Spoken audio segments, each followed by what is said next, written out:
Por lo general, estos grupos económicos se concentran en familias específicas y podemos hablar de un grupo muy reducido de personas en nuestro país o en el mundo que están controlando todos estos grupos económicos. Normalmente también vamos a encontrar familias detrás, ¿no es cierto? Ajá. Porque estos grupos económicos lo que logran es tener una trascendencia a través de sus generaciones. Y para darte un ejemplo, justo estos 17 grupos económicos tenían cerca del 47.9% del total de la recaudación fiscal de esa época en nuestro país.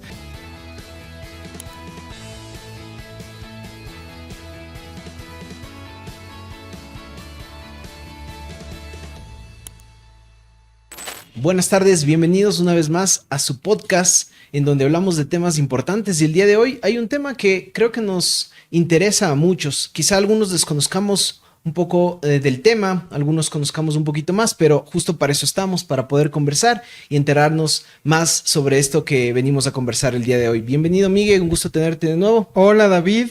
Siempre es un gusto estar contigo. Para mí es un privilegio estar aquí. Y hoy, como tú dices, creo que tenemos un tema interesante que muchos no conocen. Se escucha a veces a lo lejos, pero hoy queremos acercarlo hacia ustedes y que puedan tener información de valor y que sea muy útil para ustedes. Chévere, y si me permites, podemos llamarle a este episodio como que el poder detrás de la economía, porque vamos a hablar justamente de los grupos económicos, tanto aquí en Ecuador como en Latam, y también vamos a hacer algunos ejemplos del mundo para entender un poco cómo se contrastan o cómo se afianza este concepto de grupo económico. Sí, me parece muy bien porque uno de los propósitos de un grupo económico es de alguna manera mantener el poder, ¿no es cierto? Administrarlo correctamente y que se alinee este poder a sus planes, propósitos, a su hoja de ruta, a sus metas y sobre todo a los deseos que tienen las personas que están detrás de ellos. Yo quiero darte el concepto de lo que es un grupo económico. Chévere. Si me lo permites, te lo comparto. Es un conjunto de empresas jurídicamente independientes que están vinculadas entre sí por relaciones de propiedad, control, gestión o decisión, actuando bajo una dirección o intereses económicos en común. Aunque cada entidad mantiene su personalidad jurídica propia, el grupo funciona como una unidad estratégica. Y esa parte es, creo que, la más importante, porque detrás de un grupo económico hay una estrategia que hubo detrás para que se forme, para que sean líderes en los sectores donde están involucrados, tal vez. Y justamente el tener ya un grupo económico da una estrategia para poder tomar decisiones aún más planificadas, encaminadas a la visión que tienen sus inversores o sus accionistas. Chévere, sí, justo ese tema de los grupos económicos, como tú dices, están involucrados en varios sectores, ¿no? Y justamente podemos hablar de, por ejemplo, más allá de quién controla, es como que quién maneja, por ejemplo, todo el tema de los alimentos que nosotros compramos, los bancos donde guardamos el dinero, quizá los supermercados donde hacemos las compras, el noticiero que vemos, las empresas aseguradoras, y por lo general están consolidadas o están bajo un mismo grupo económico. Entonces eso es medio interesante de analizar. Sí, y más que nada detrás de un grupo económico normalmente también vamos a encontrar familias detrás, ¿no es cierto? Ajá. Porque estos grupos económicos lo que logran es tener una trascendencia a través de sus generaciones, forman toda una estructura jurídica para que sus herederos sean los que se queden con sus negocios, con sus empresas, y de esa manera exista una permanencia en el poder, en la economía, en los negocios, que les da una ventaja estratégica frente a otros, por ejemplo.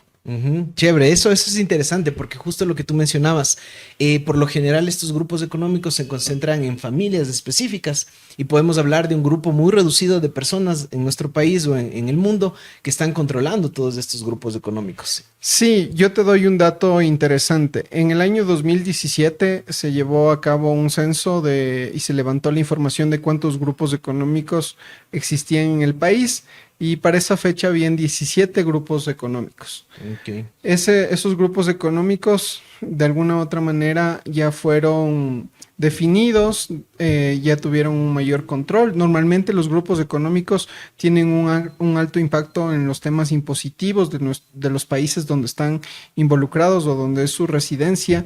Y para darte un ejemplo, justo estos 17 grupos económicos tenían cerca del 47.9% del total de la recaudación fiscal de esa época en nuestro país. Ok. Y eso obviamente si lo comparamos actualmente debe ser igual o puede ser hasta un poquito más. Y eso tiene un tema muy interesante porque la economía se mueve a través de estos grupos económicos, se mantiene a través de estos grupos económicos y ese nivel que tienen les da también cierto poder, ¿no es cierto? Por eso, de alguna u otra manera, aunque muchas veces estos grupos económicos no están activamente en la vida política, perdón, sí en la vida económica, tienen una relación directa con el poder muchas veces. Sí, y ahí para complementar un poco el dato que acabas de lanzar, igual más o menos para 2015 el ingreso de estos grupos económicos representaba el 57.4% del PIB del Ecuador. Dicho en otras palabras, más de la mitad de lo que produce la economía ecuatoriana pasaba por manos de estos grupos económicos. O sea, es una locura. Sí, es una locura. No podríamos decir si es malo o bueno. Normalmente estos grupos económicos tienen este propósito de guardar el patrimonio de las personas que están involucrados. Sí, como te decía antes, la idea es que sus herederos sean los beneficiarios directos de todos los negocios que se están generando. Entonces, hay una estrategia inteligente, por así decirlo, porque es de alguna manera crear una estructura jurídica que les ayuda a cuidar sus intereses. Exacto, exacto. ¿Qué te parece, Miguel, si vamos, si quieres, con nombres y apellidos de aquí para ver quiénes son los que mueven la economía ecuatoriana? Sí, a ver, hay grupos que son más visibles que otros, ¿no es cierto? Y normalmente, tal vez, nosotros hemos aprendido a tener ya una cultura más de conocer quiénes son las personas detrás de las marcas o de las empresas, ¿no es cierto? Pero también creo que es importante que todos podamos tener esta información, ¿sí? Entonces, hay grupos muy visibles en el país. Uno de ellos es el grupo La Favorita, ¿cierto? De la familia Wright. Es una familia de Quito, donde normalmente está en este grupo económico todo lo que es la cadena de supermercados. Y también hay una noticia que ya es más evidente en estos días, es que este grupo, La Favorita, hizo una inversión muy grande en Panamá, ¿sí? Y también compró una cadena de supermercados que también pertenecía a un grupo económico de Panamá.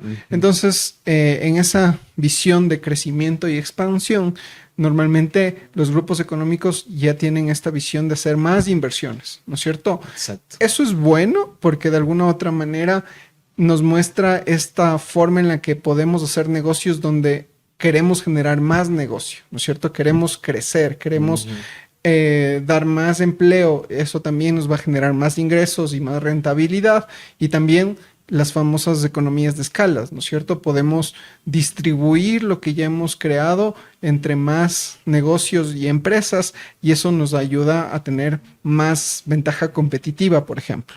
Ese es uno de los grupos que es más visible en nuestro país y obviamente si nosotros vamos a la escala de las empresas que más facturan, el grupo La Favorita está entre la 1 o la 2 siempre en cada año. Exacto. Sí, sí, ese dato está interesante. Más adelante vamos a hablar un poco de otros países que también tienen modelos similares a los grupos económicos locales.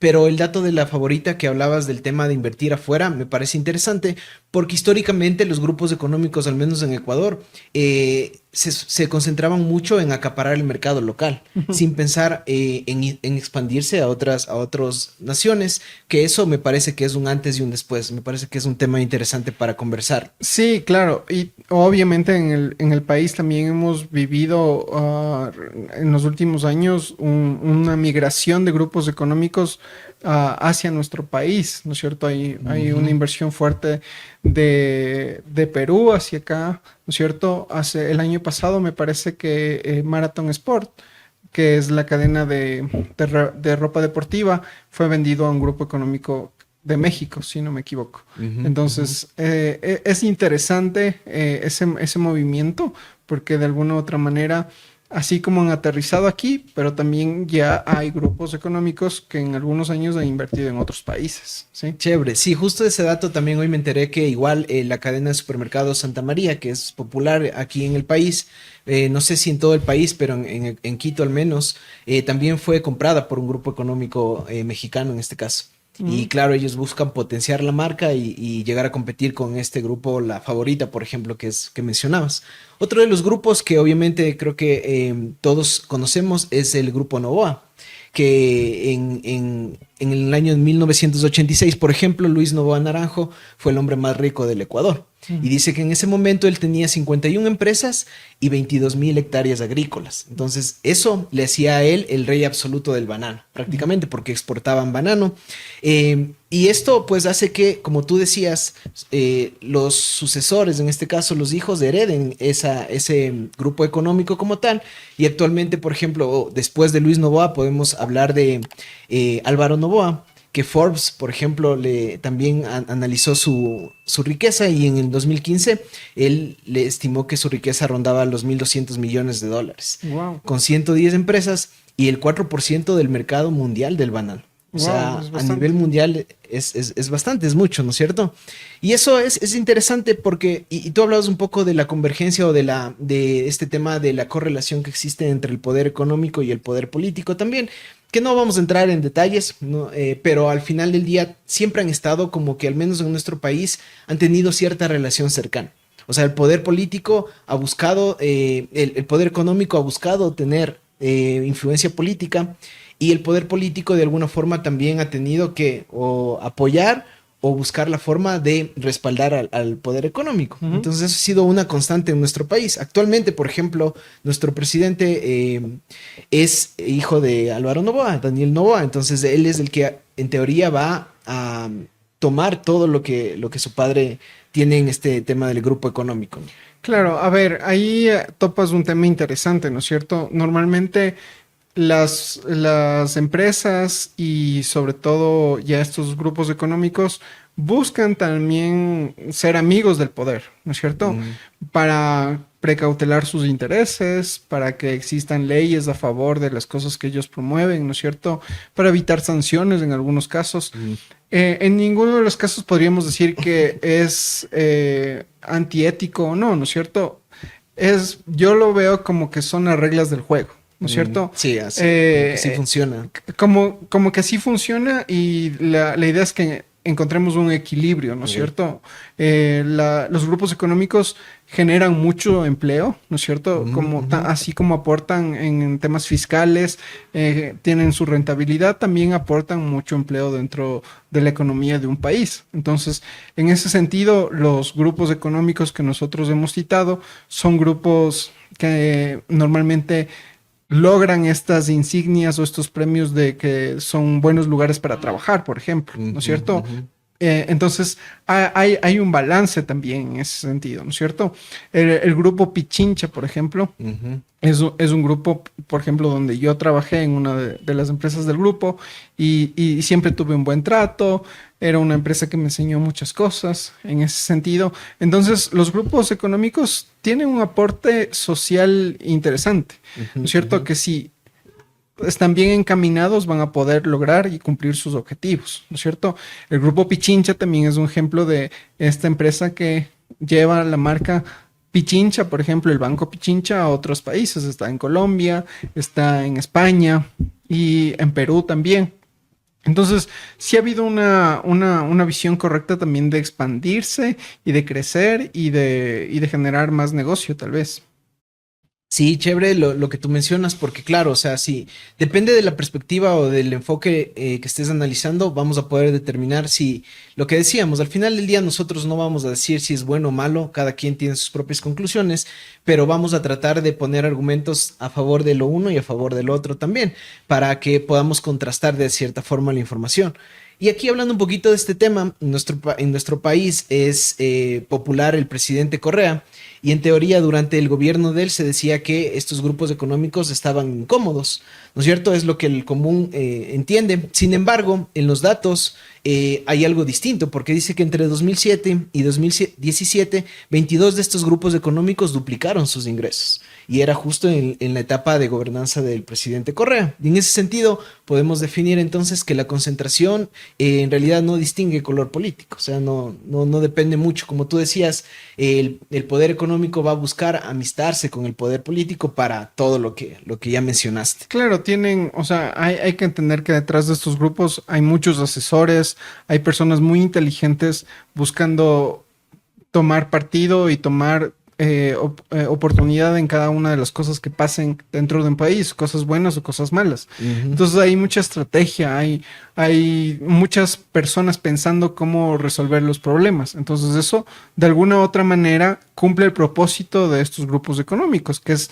precautelar su patrimonio, sus ingresos, su permanencia activa en los negocios y en la economía. Entonces, de alguna u otra manera, ellos tienen esta astucia para poder resolver los casos que pasan. Entonces, si bien es cierto, el poder político puede ejercer cierto poder, puede regular, puede exigir más estándares en algunas cosas, no impide que estas personas con estrategia, con buenas decisiones, puedan adaptarse a lo que está ocurriendo.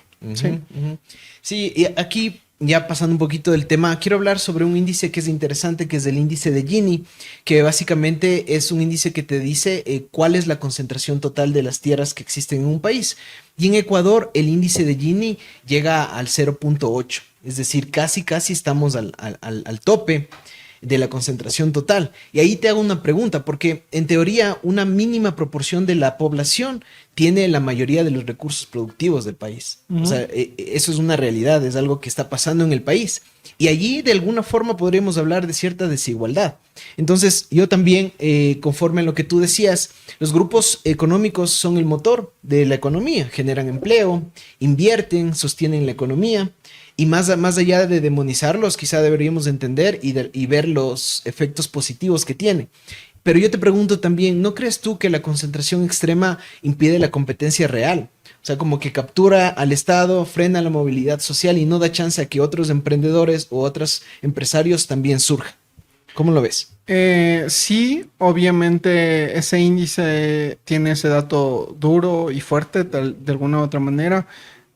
Ecuador de alguna manera es uno de los países que tiene mucha desigualdad, aunque tiene leyes que son más fuertes en temas laborales o en temas de repartición de beneficios que otros países no lo tienen. Sí, eso de alguna manera hace que exista un balance de alguna u otra manera. A ver, ahí son preguntas un poquito que se necesita abordar otros temas, porque es qué queremos como país y cómo vamos a poder tomar decisiones para que exista menos desigualdad en ese sentido.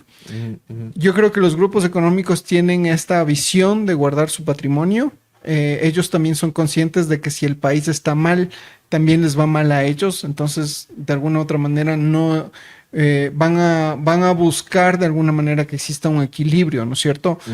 Porque de lo contrario, no hay personas que puedan consumir sus productos o sus servicios, y de esa manera es algo que como sociedad nos debemos preguntar, y sobre todo porque esto ahora es más visible a nivel global, ¿no es cierto? Si nos ponemos a pensar cuántas empresas son las que tienen el monopolio de la tecnología o estos recursos intangibles que ahora son más importantes que otros, ¿no es cierto? También están en pocas manos y a veces ni siquiera en grupos familiares, están en una sola persona, por ejemplo. Entonces, como país y como sociedad y como globalmente como humanidad, nos vamos a tener que preguntar cómo podemos cambiar eso, ¿sí? Entonces, no, es una consecuencia de todo lo que está alrededor del sistema económico que gobiernan los países. Sí, exacto. Estoy de acuerdo con lo que mencionas, y un poco también para no quedarnos dentro de nuestro país, vamos a salir del Ecuador y vamos a ver que este fenómeno del que estamos conversando, de los grupos económicos, de la concentración del poder económico en un grupo reducido, especialmente en familias, también se extrapola a todo el mundo. O sea, es una realidad. Por ejemplo, tenemos el caso de Corea del Sur, que es como un espejo de lo que nosotros tenemos actualmente, con una diferencia importante, y era, por eso hacía énfasis yo en el ejemplo que tú ponías de corporación favorita. Porque allá también, en Corea del Sur, por ejemplo, tenemos marcas como Samsung, SK, Hyundai, LG, Lotte, que son controladas por 5 familias específicamente. Entonces, Wow. hablamos de una economía que mueve 1.7 billones de dólares controladas por 5 familias. Entonces es una locura. Solamente que la diferencia es que ellos se enfocaron no en su mercado local, sino en exportar sus servicios y sus productos. Sí, obviamente con un país en otra etapa de desarrollo, obviamente los productos y los servicios que exporta son diferentes a los nuestros, ¿no es cierto? Ujú. Donde normalmente exportamos materia prima o recursos naturales y si tú industrializas y eso lo conviertes como Kia en una marca global, ¿no es cierto? Que es auspiciante del mundial, por ejemplo, ¿no es cierto? Vemos el alcance que tienen estas marcas. No conocí ese detalle, por ejemplo, de Corea del Sur, que está, pero de alguna u otra manera es la lógica que nosotros les Exacto. queremos enseñar, ¿no es cierto? Ujú, ujú. Detrás de las marcas hay empresas y normalmente detrás de las empresas hay familias o personas que son dueñas de esas marcas, ¿no es cierto? Exactamente. Y en ese sentido, de alguna manera, el grupo económico y el poder que eso representa está centralizado en familias. Ujú, ujú. Exacto, exacto.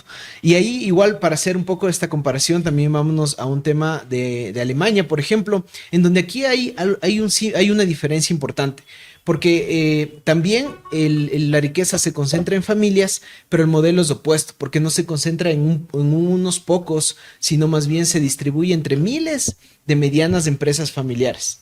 Entonces, eso está interesante y me parece como más equitativo, digámoslo así, de alguna forma, porque no se concentra el poder económico en un número reducido de personas o de familias, sino más bien como que se extiende en la mayoría de la población.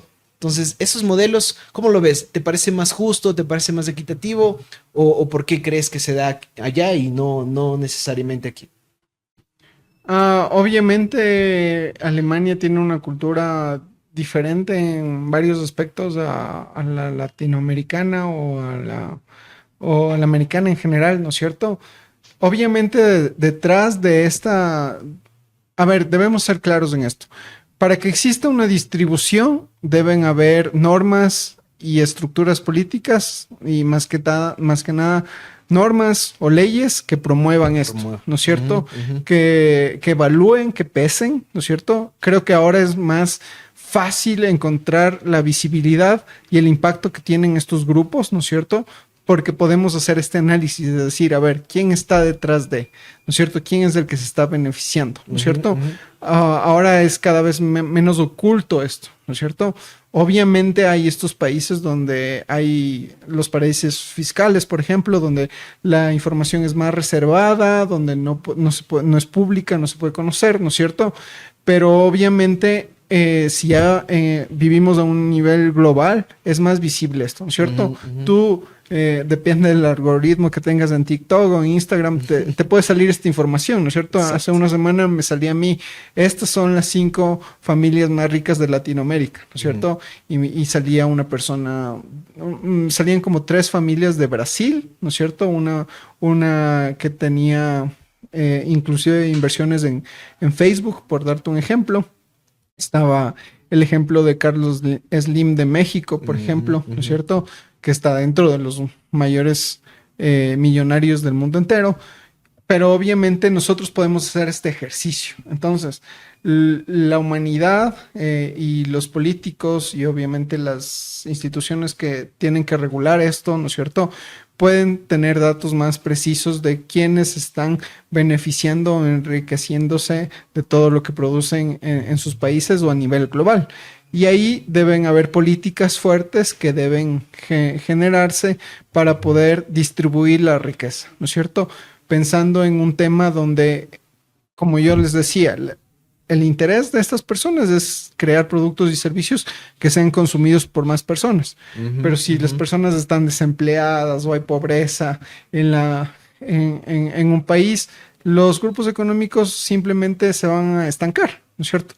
Pero si la economía crece, hay menos pobreza, hay más poder adquisitivo de las personas, los productos y los servicios se van a ir consumiendo con mayor facilidad.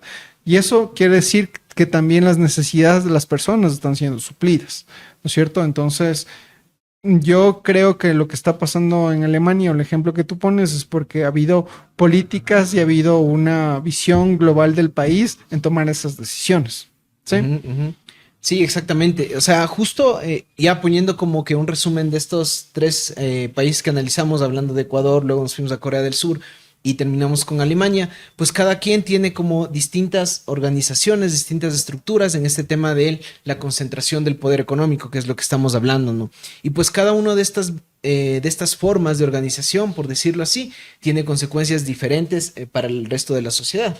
Como tú decías, al final del día, si la persona a la que yo le quiero vender mi producto, mi servicio, no tiene poder adquisitivo, entonces no va a poder comprarme. Entonces, de alguna forma, se entendería que ellos también buscan, de cierta manera, el bienestar y la promoción social para que puedan seguir consumiendo sus propios productos. Sí, o sea, yo creo que esa es una conclusión en la que muchas marcas o empresas va a tener que llegar en el largo plazo, ¿no es cierto? Es decir, en lo que creamos o lo que tenemos tiene que tener un mercado que pueda consumir, que pueda adquirir estos productos y estos servicios.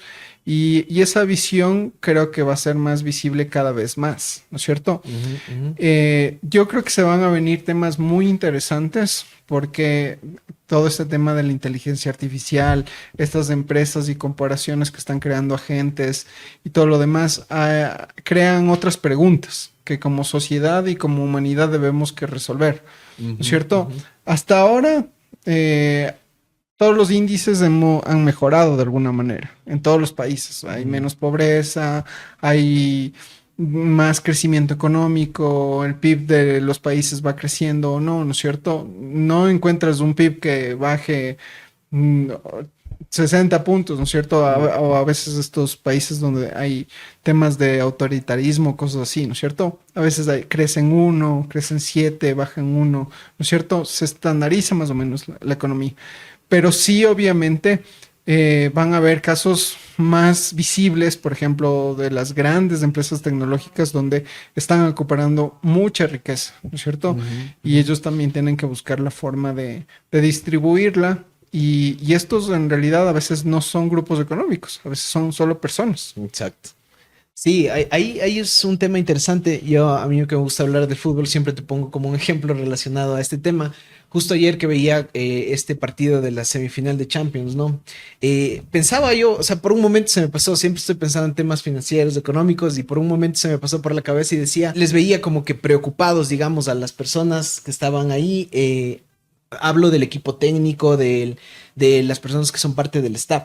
Entonces les veía como preocupadas, como un poco como que, no sé, con incertidumbre, pero yo decía, todo está relacionado al juego y capaz que ellos no tienen preocupaciones económicas. Se me cruzó por la mente el pensamiento, ¿no? Y ahí yo pensé, ¿hasta qué punto, ya haciendo referencia a lo que estamos hablando, hasta qué punto es el tema de acaparar o de acumular riqueza llega a ser ético o llega a ser suficiente o sea, ¿cómo mides tú el decir hasta cierto punto debería yo acaparar este nivel de riqueza y dejar ya que el resto haga su propia riqueza, por ejemplo? Sí, a ver, yo creo que son preguntas muy válidas y yo creo, y es interesante analizar esos casos y podríamos topar el caso de Warren Buffett, ¿no es cierto? Que tomó la decisión de donar una cantidad muy fuerte de su fortuna, ¿no es cierto? Ah, sí, no les va a dejar ni a los hijos. Ya, no les va a ya, dejar a los tienes razón. hijos. Creo que exactamente lo dejó a a sus fundaciones, ¿no es cierto? Y estas fundaciones tienen la obligación de distribuirlo. O sea, pero no llegó a a los bolsillos de sus hijos de forma directa. O sea, como que cortó esta cadena de la que estamos hablando, de heredar. Sí, si no me equivoco, fue un tema de el 90% de su fortuna lo donó y el 10% es lo que le repartió a sus hijos, ¿no es cierto? Es porque, y él dijo algo como que es suficiente, o sea, ellos tienen suficiente, no necesitan más. Y eso es bueno, o sea, hay estas personas y estos ejemplos de personas que lo hacen y cada vez más va a haber esos casos. Habrá los que no, los que dicen, no, yo necesito tener y quiero acaparar. Pero más allá de eso, yo creo que son preguntas válidas que como humanidad nos vamos a hacer. Si tú tienes la fortuna de ganar millones de dólares como Warren Buffett, ojalá que puedas hacer también esa decisión. Es justo un poco eso la pregunta que yo me hacía, porque claro, es fácil hablar desde nuestra posición, quizá no estando en los zapatos de esas personas, pero es tan sencillo como decir, oye, ahorita por ejemplo, del sueldo que percibo o del dinero que ingresa mes a mes, ¿por qué yo no estoy dispuesto a coger una parte y a donarla, por ejemplo? ¿No es cierto? Pero nosotros siempre pensamos que es un tema de cantidad, pero a veces puede ser un tema de mentalidad y un tema también de cómo yo veo las cosas. Como tú decías, quizá la idea no es ganar millones para poder hacerme la pregunta. Quizá tal vez puede hacerme la pregunta en este momento. ¿Por qué no puedo donar $10, por ejemplo, a una causa o lo que sea? Entonces... Pero me parece interesante esto de Warren Buffett porque de cierta forma responde a mi pregunta en el sentido de que como que él, por la razón que sea, desconozco la verdad, pero como que él dijo, oye, ya tengo suficiente, voy a repartir esto más a los que más necesitan. Sí, exactamente. Ahora, lo que yo debería decir en honor a la verdad es que también hay diferentes intereses y visiones, ¿no es cierto? Por ejemplo, Elon Musk tiene este deseo de llegar a la Luna o a Marte o crear otra humanidad en otro país, en otro mundo, en otro planeta, ¿no es cierto? Y eso tal vez él justifica que necesita acaparar más dinero porque tiene una visión más grande, ¿no es cierto? Okay. Entonces, parte mucho de la visión que tienes, de dónde quieres llegar, de cuánto necesitas, ¿no es cierto? Pero obviamente para suplir tus necesidades, lo que ganas muchas veces en estos casos de millonarios es más que suficiente. Entonces los grupos económicos se mueven bajo sus propios intereses, quieren buscar permanecer y guardar su patrimonio en sus familias, en sus herederos, y eso también está bien de alguna u otra manera. Entonces, mientras generen empleo, mientras sigan creando industria, mientras hagan una reinversión y creen cosas innovadoras, creo que es válido, ¿no es cierto? Chévere. Porque eso de alguna u otra manera puede suplir otras necesidades, ¿no es cierto? Yo a lo que tú mencionas le sumaría como que si ellos tuvieran esta visión de empezar a competir globalmente, me parece que también sería un camino a seguir. Porque claro, el tema es que los grupos económicos, como ya lo hemos dicho, son una realidad universal, no son buenos ni malos. Lo que los diferencia es hacia dónde van ellos a dirigir este poder que están acumulando. Si van a acaparar el mercado interno y se quedan ahí, o si van a salir a competir globalmente. Entonces, por eso hacía énfasis a este ejemplo de la corporación favorita que tú hablabas, porque ya salió a competir globalmente. Y eso me parece interesante porque también te pone como país en este objetivo internacional de decir, oye, Ecuador ya está teniendo industrias afuera, está internacionalizando su industria. Sí, y eso es bueno. Yo creo que los grupos económicos bien dirigidos pueden utilizarse para eso mismo, para crear cosas innovadoras, para invertir en el país, para crear nuevas industrias e inclusive llegar a este punto de internacionalizarse y alcanzar nuevos mercados. Sí, y en este tema que tú hablabas del tema generacional, y es lo que se viene, ¿no? Porque en teoría lo que va a definir la economía de los países en adelante va a ser las decisiones que tomen los herederos de estas grandes fortunas. Y eso está interesante. Siempre ha habido esta tendencia de pensar que las generaciones que vienen después son como un poco menos despreocupadas, como más liberales, como que tienen otros objetivos de vida. ¿Crees tú que cambie algo a nivel económico estas aspiraciones generacionales o crees que se va a mantener el poder así tal como va? Yo creo que dos cosas son importantes. Normalmente estos grupos económicos ya tienen directorios, donde existe un consejo consultivo, donde toman decisiones más de forma más colegial, mediante votación, midiendo los riesgos y todo. De esa manera pueden evitarse catástrofes, ¿no es cierto? Y lo otro es que una persona que por más de alguna manera despreocupada o que sus necesidades hayan sido suplidas o cosas así, yo creo que el ser humano interiormente siempre quiere crecer, ¿no es cierto? Quiere encontrar sus propios logros, sus propias metas, y en esas personas vas a encontrar también eso, esas personas que van a buscar capacitarse, si van a decir, si mi papá llegó hasta aquí, quiero llegar más alto, ¿no es cierto? Entonces hay una ambición sana dentro de las personas. Entonces, a veces creo que es como un mito que nosotros tenemos, ¿no es cierto? Que va a llegar el heredero y va a despilfarrar todo lo que ha ganado toda su familia. Pueden haber esos casos, pero no creo que es la regla. Y sobre todo porque existen estas administraciones y directorios que regulan las tomas de decisiones. ¿Sí? Sí, sí, exacto. Eso me parece clave porque ya no depende la decisión de una persona, sino de una estructura que es parte de la organización como tal. Entonces, eso es interesante. Me refería un poco más al sentido de que podrían cambiar el rumbo, como por ejemplo lo que tú decías, quizá el objetivo de los padres era uno, pero ellos tienen otros objetivos que justifican el seguir acumulando riqueza. Entonces, pero un poco como que el objetivo o el rumbo que tomen esos fondos sí puede ser distinto o puede mantenerse convencional. Entonces, sí, obviamente, ellos tienen sus propios desafíos, que es administrar algo que tal vez otros lo han logrado, ¿no es cierto? Pero en ese sentido también tiene acceso a más recursos, a más asesores, a otras personas que le pueden ayudar, y su propio entorno, si lo puede nutrir y se va a rodear de cosas interesantes, va a tomar mejores decisiones. exactamente. Sí, pues valiosísima, importante la información que acabamos de compartir. Yo aprendí mucho, te agradezco, Miguel, los datos que nos compartiste. Se entiende un poco mejor este tema de los grupos económicos. Se ve que no es un tema de nuestro país, sino es una realidad a nivel mundial. Y pues ahorita lo que podemos preguntarles más bien es si ustedes han trabajado, como Miguel, por ejemplo, ponía el ejemplo de que trabajó en el grupo Pichincha, ¿no? Si ustedes han trabajado en alguno de estos grupos económicos, si tienen algún dato que sea interesante, que pueda nutrir la información que nosotros hemos compartido el día de hoy, y si les interesa que ahondemos o profundicemos más en alguno de estos grupos económicos que hemos mencionado. Sí, para mí es un tema muy interesante. Creo que hay mucha estrategia y buenas decisiones que les ha llevado a lograr lo que ellos han logrado, ¿no es cierto? Entonces, en muchos casos fueron disruptivos, tomaron buenas decisiones, hicieron buenas inversiones y eso les llevó al lugar donde están. Entonces, hay muchas cosas buenas que podemos aprender de estos grupos económicos. Chévere, solo para cerrar ya con algo un poco interesante, muy interesante, perdón, ¿tú crees que todo lo que estos grupos económicos hicieron para llegar donde está siempre fue bueno? No, no lo podría juzgar. Entendería que si no fuera así, tuvieran casos abiertos o temas donde hayan sido juzgados.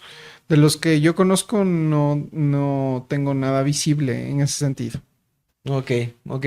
Bueno, yo creería que podrían ellos también de alguna forma el sistema moverlo todo a su favor y tal vez por ahí usar herramientas que les permitieron llegar así, tal vez no de forma legítima 100%, pero buscando la manera de hacerlo. O sea, es como que yo pensaría que tal vez no todo es lícito y no todo fue bueno, como para llegar donde está. Sí, yo te invito en ese sentido, David, a que investiguemos, que hagamos investigación y analizar de casos que encontremos y los pongamos sobre la mesa. Chévere. Creo que habrán cosas muy interesantes de las cuales podamos aprender y tal vez otras que podamos tener nuestras dudas, pero sin lugar a dudas serían buenas historias que contar. Exactamente, sería buena información para un nuevo capítulo. Les agradecemos por habernos acompañado, para mí siempre es un gusto, gracias Miguel, y ustedes no se olviden que estamos pendientes de sus comentarios, suscríbanse, dejen su like y estamos aquí en el siguiente podcast. Nos vemos. Gracias a todos, un abrazo.